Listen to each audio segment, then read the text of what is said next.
বন্ধুগণ, এখানে সাংবাদিক বন্ধুরা আছেন।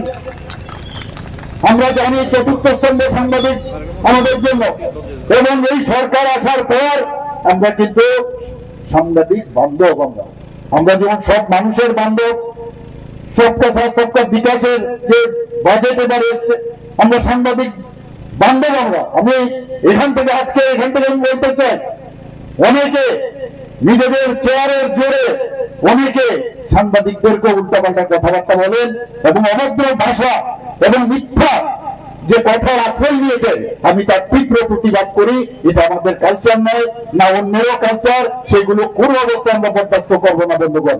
এবং আগামী দিন সেগুলো আমরা যা করার আমরা করবো। আমরা সবাইকে সম্মান দিতে চাই, আমরা সবাইকে নিয়ে চলতে চাই। একটা নতুন ত্রিপুরা আমরা তৈরি করতে চাই। মাননীয় প্রধানমন্ত্রীজি কি বলছেন আগে কি হতো, আমাদের ভারতবর্ষের আমাদের জনজাতি গোষ্ঠীর বহু লোক যারা এই দেশকে রক্ষা করার জন্য বর্ডারে আছেন বা অন্যান্য আজকে সিকিউরিটি ফোর্সে আছেন, আজকে তারা কিন্তু শহীদ হয়েছে। মাননীয় প্রধানমন্ত্রীজি কি বলছেন, কিছু को छोड़ना नहीं है, छोड़ूंगा नहीं।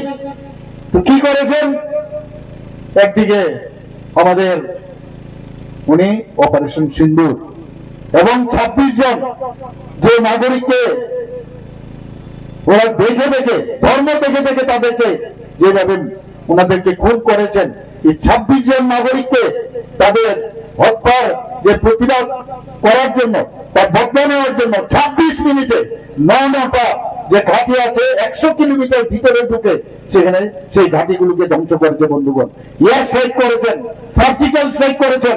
আপনারা সবাই জানেন, একদিকে দেশকে শক্তিশালী করছেন। আজকে ভোকাল ফর লোকালের কথা